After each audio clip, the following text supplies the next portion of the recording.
Tonight on Let It Rip. Should have been one school shooting, and we should have fixed it. And I'm pissed, because my daughter I'm not going to see again. Emotions run high as thousands rally for gun control in the wake of the Parkland school shooting. They think this may be a tipping point. President Trump says change is coming, but maybe not the kind they think. I think we need hardened sights. We need to let people know, you come into our schools, you're going to be dead, and it's going to be fast. Time to let it rip. On the panel tonight, he is the NRA CPL instructor extraordinaire.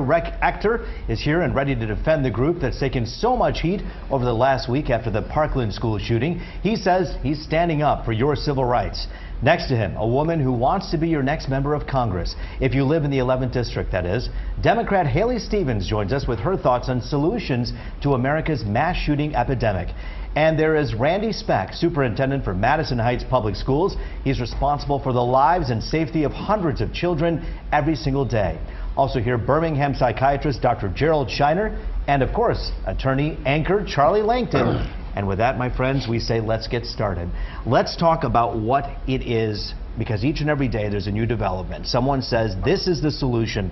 Isn't it safe to say there's not just one solution here? There's many solutions here. Where would you, Mr. Speck, will begin with the kids in the school. Where do you think you would begin with the solution? Well, I think when you talk about, you can talk about security, you can talk about more counselors and mental health, you can talk about the family, you can talk about parent engagement, you can talk about stricter gun laws and what do you want to do with that. The answer is yes. It's all of the above. And I think what you're seeing, when you see that dad who's so angry, and he's rightfully so, he's rightfully angry, and you see those students who are crying and they're saying, are you kidding me? This is happening and I can still go out and get these weapons. I can still get into a school. I can do these kinds of things. I think what you're seeing is that the children, the students, they're the ones who are starting to act like the adults, and I'm thankful that they are pushing this conversation. They're pushing this conversation, and it is different. When once adults are on stage talking, that's different. You have students in here, it's a completely different conversation. There's one student whose soundbite went viral on Facebook, on Twitter, and yes, all over the media. It was a young woman who basically was elected by her fellow students to speak up. And in that speech, and I want to address this to you, Rick, she said specifically that had that guy, Nicholas Cruz, had a knife, he would not have killed so many people as if he had a gun, which he did have. What do you tell someone who says that? You know, it really doesn't matter what tool a person uses to implement evil, whether it's a gun or it's a knife or if it's a baseball bat or if it's your bare hands. If someone wants to exact pain, cruelty, death, and mayhem amongst general society, they're going to do that. They're going to do that. When we start talking about what actual tool did they use, how many people did they hurt, and how much pain did they inflict, then we start talking about, well, was it a gun or was it, you know, a rifle and this type of thing. Bad people do bad things, and you know what? They're going to use whatever is most efficient for them to get the job done. And Rick, in this case, it was a gun. So would you say that that student what would make it easier for them? A weapon, an assault weapon, a multiple shot weapon, a bump stock, all those things make it easier for evil people to do evil things. You know, we have more shootings. We have more shootings here than any other country in the world.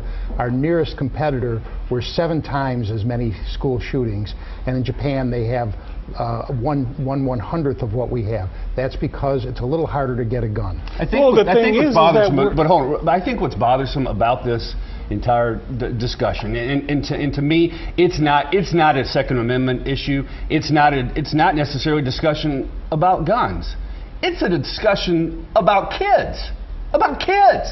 We had issues with Sandy Hook, Columbine, obviously in Parkland, Florida, and it doesn't seem to necessarily move the needle about what needs to happen to make sure these kids are safe, whether they're kindergartner kids or kids who are in high school, and that's my struggle. Not a struggle about debating guns, a struggle about how can we not come up with a solution to make sure our schools are safe. And these kids are looking to us. Lawmakers are hearing a lot from their constituents right now. Someone who wants to be a lawmaker is Haley Stevens, 11th District.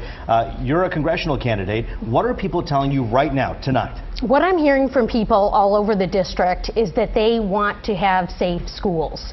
We need to have both. We need to have a country where people can enjoy the sport of hunting, but that our children don't need to go to school afraid. This is about common sense legislation that says we are going to prioritize the safety of our community. You're absolutely right that we have seen more gun violence, more mass shootings, 1,600 since Sandy Hook. This is unconscionable. The assault rifles have had their day.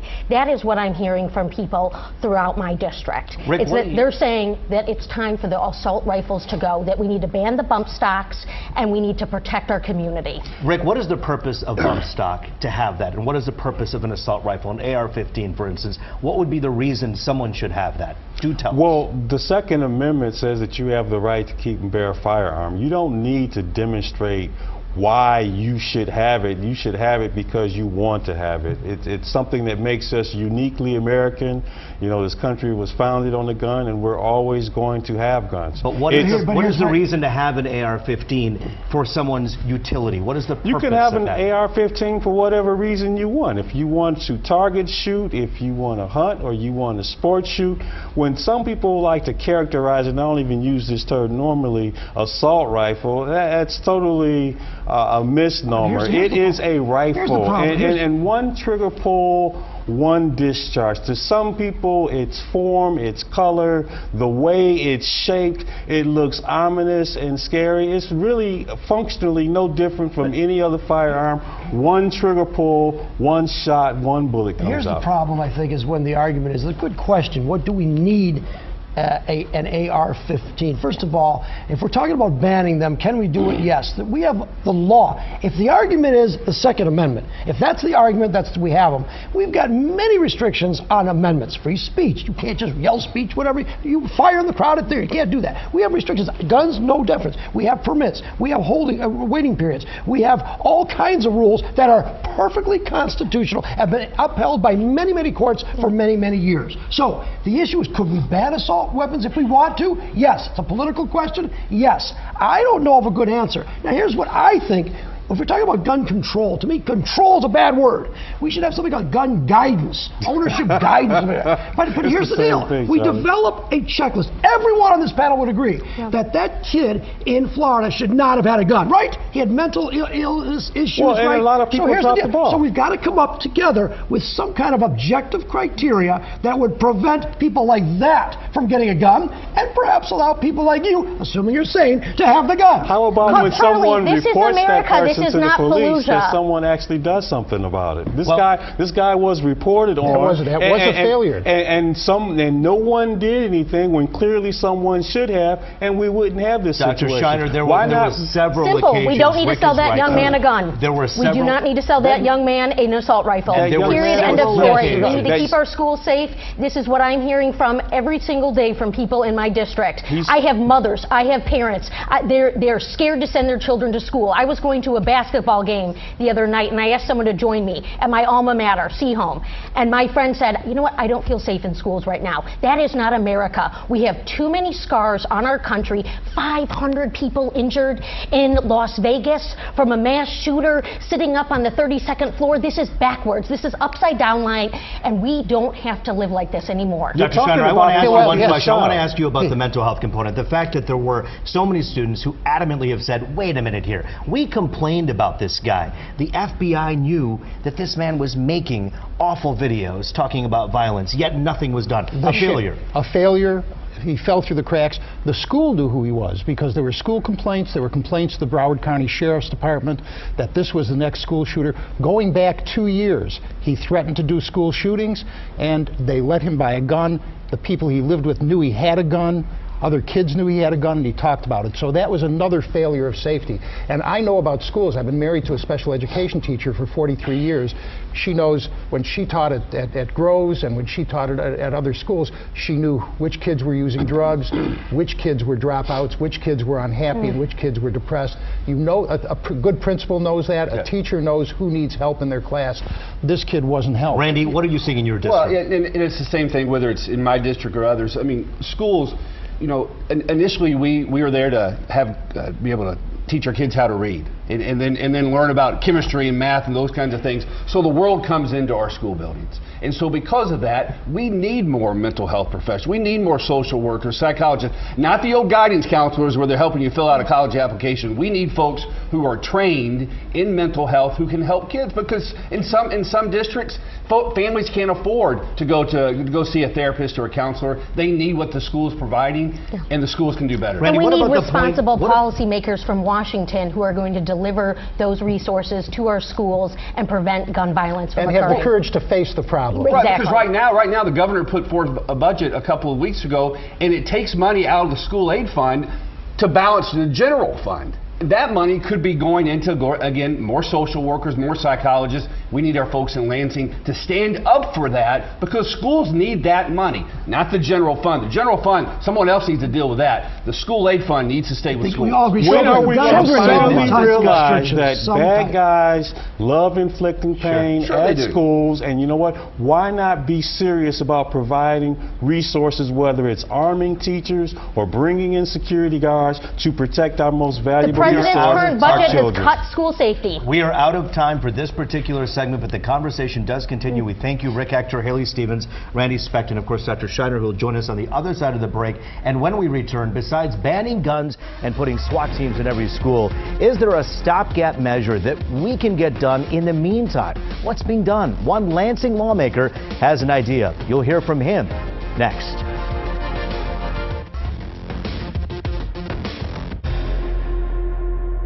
What we're talking about is universal background checks. We're talking about really banning assault rifles. Gun control, even confiscating certain guns from law-abiding owners, the theme of a rally outside the Capitol today in Lansing. But one new proposal aims to prevent the next mass shooting in a very different way.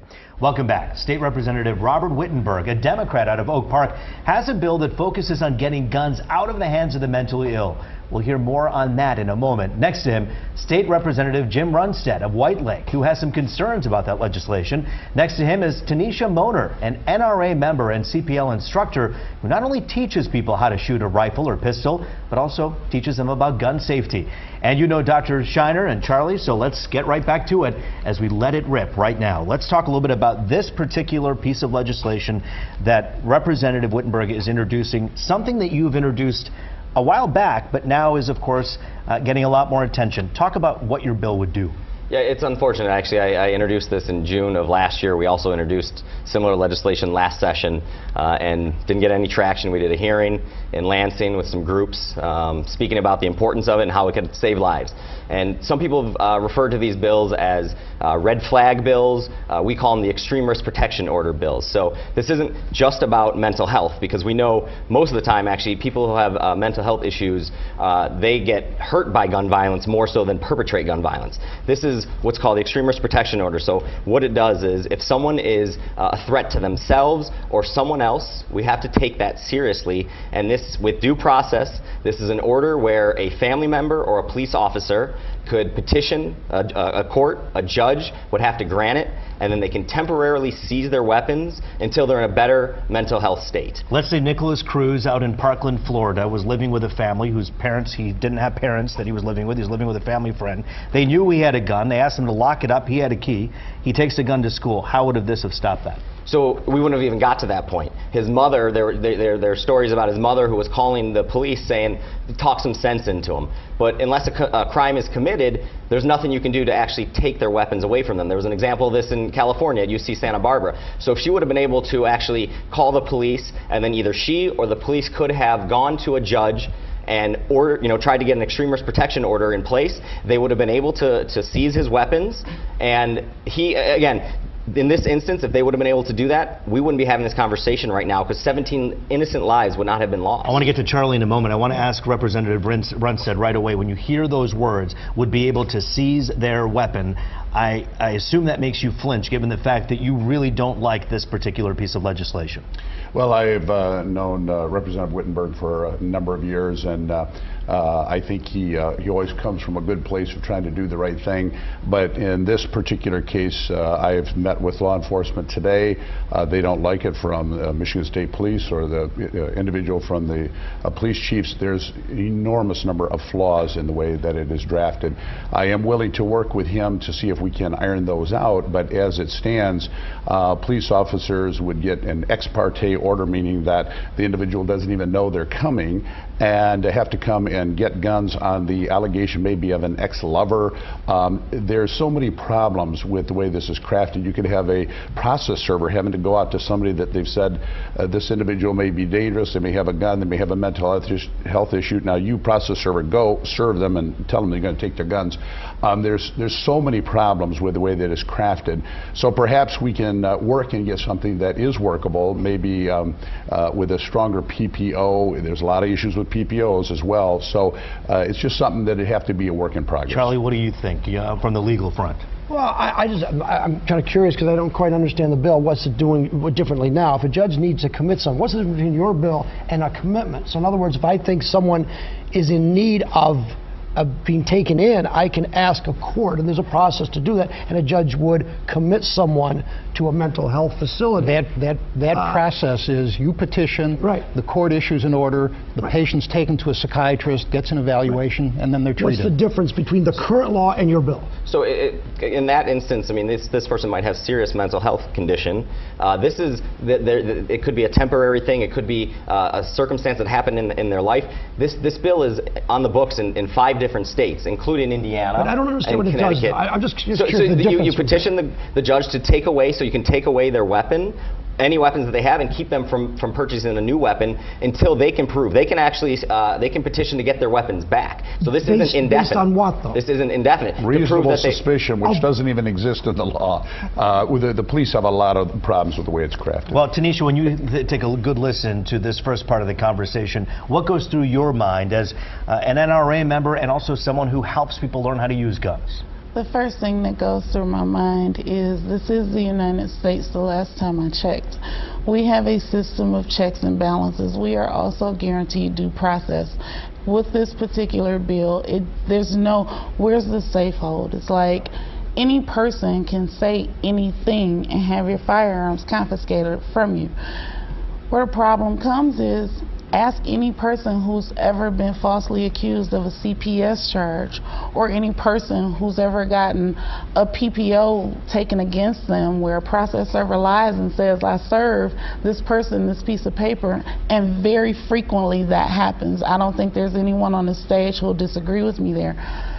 What keeps the person who owns firearms, who could be an absolute law-abiding, responsible citizen, what protects them against someone making a false allegation? And then when you say, well, you'll have your day in court. Well, how can I have my day in court if I haven't been served a piece of paper to even know that there's some person coming to my door and they're going to just run in my house? So, I appreciate her response to that. That is terrifying. I appreciate her saying that, because in this bill it's written that it can only be a family member or law enforcement that can do it. So it can't just be a neighbor down the street. Family it can't members just be lie anyone. too. I'm sorry, real family quick. members lie. Okay, well, then it's up to the judge. We have our judges are elected. It's due process. And the judge has to grant it. And nothing happens without a judge. Without a judge. A judge actually has to grant the order. So this extreme risk protection order cannot happen unless it's a judge that orders it. And there are penalties for people who do it improperly. If it's a frivolous lawsuit, there are penalties. We don't take this lightly. We know, this is someone's Second Amendment right. But here's the thing. We worry about everyone's safety, and we want to get them into a better state mentally. And I want to talk about one other thing real quick, because these mass shootings, they're tragic and they're horrible, but it's a small percentage of the gun violence that happens in this country. And when you talk about gun deaths, 60% of gun deaths are suicides. Yes. So what's important is that if this person, they're not threatening to shoot up the school, but you're worried about them, that they're going to harm themselves, we have to have some kind of recourse, because currently there's nothing, unless they commit a crime. And again, this was what happened in California at UC Santa Barbara. Parents were worried about their son, and they called the police and said, he has a weapon, we're worried about him, because they lived in a different part of the state. The police went and said, there's nothing we can do, it was a spot check, he's fine, and then he ends up shooting up the school. We want to prevent this from happening. This discussion, of course, as long as your bill continues to float out there, will continue to be a point of discussion. One part that I really want to get your take on, everyone here on this panel, is this. Let's talk about culture for a moment. Guns have been around for a long, long time. But we have seen that school shootings popped up somewhere about 20, 30 years ago, maybe 15, 20 years ago. I know Columbine was 99. When you rewind beyond that and before that, we didn't have this problem. What changed? We have a gun-free zone law now. There was no gun-free zone. You're saying the gun-free zone we didn't have promoted one. that? And I'm not saying that, oh, everything should just be gun-ho. Everybody should be able to take a gun any place. That isn't what I'm saying. That's a whole different conversation. But before you had gun-free zone laws, you didn't have these mass shootings in schools. I beg you to differ with me there. Because Dr. Shiner, what about mental health? What about mental health in the last 30 years? Gun-free zones. Nobody ever took guns into schools, courtrooms. There have always been gun-free zones. So why do we have to have a law to say you can't? Please don't interrupt me while I'm speaking. I haven't interrupted you. Go ahead, and I know Shiner. you have something go to ahead. say. I was going to ask you a question. Please, Dr. Shiner, go ahead. But it isn't gun-free zones. First of all, there's a contagion. When we hear about these things, when we see them, they're copycats. They've thwarted 2 school shootings since the incident in Florida in the last 5 days. And mental health is an issue. There are kids who are depressed, who are angry, and when kids are depressed, they express it with anger. Teachers know, but they don't know what to do. Governor Engler closed 18 psychiatric hospitals. Treatment has been shrinking, and the problem of mental health has been growing. And there's a pressure to get quick fixes by using medication instead of therapy and treatment, and sometimes medication makes these kids more angry, more arousable, and more irritable. And I think a significant portion of school shooters have been on medication without adequate supervision. Going back to a woman in the 1980s who shot up a McDonald's with a rifle, a sighted rifle, who was taking an Afrinil, an experimental drug at the time. So I think that that's the mental health issue, availability of treatment and inadequate treatment. But Dr. Shiner, I have to bring this up. Nicholas Cruz actually was seen by a social worker who basically dropped the case because Cruz's case was so disturbing and so bad that she literally said, I'm not going to deal with this. This kid slipped through every damn crack that existed. He did. But I think that what you're saying about this is all, or so much of it is copycat, is entirely untrue. There was shootings. I remember that student shooting from the top of that tower. Charles Joseph Whitman, yes, 1961. So that didn't result in all these shootings. What's occurred, there's a sea change. Back when I was in college, literally up at Northern Michigan University, almost every one of the guys from Northern had shotguns and guns. Guns were everywhere. Was there jealousy? Was there anger? Was there drinking? All of it. How many shootings? None. It's cultural. We have going through a sea change of culture, primarily caused by disillusion of the family. Social media, we've got video all games. All of you have something to talk about. We're going to give you a chance to things. each chime in without any interruption, each and every one of you, when we come back. You've heard from the panel. Up next, it's your turn when our good friend Charlie takes the show on the road.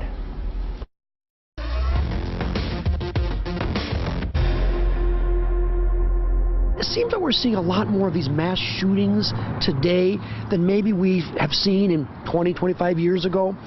What do you think's changed?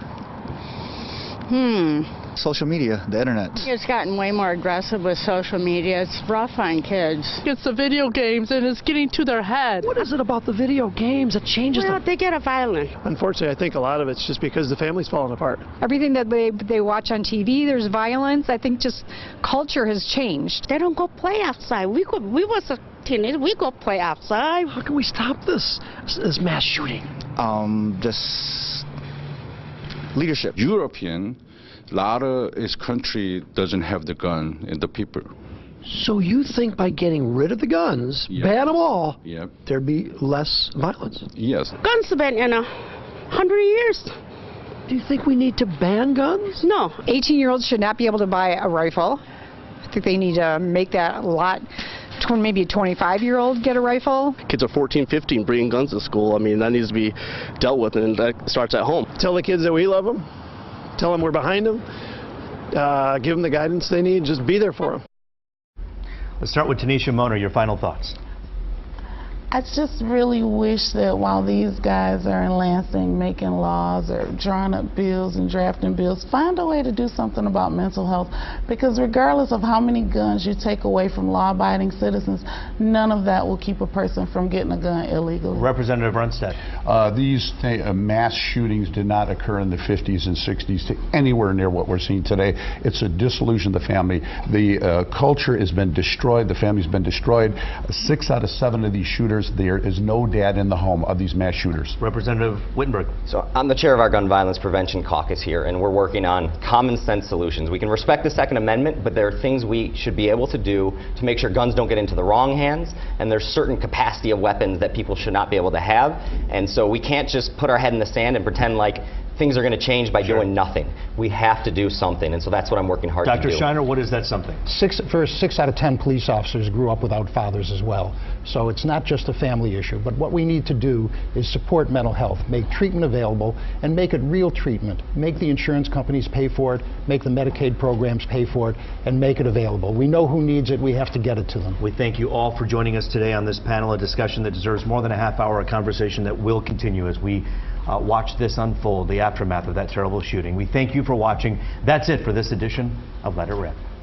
The Let It Rip discussion continues online. Sound off on Facebook, Twitter, or fox2detroit.com.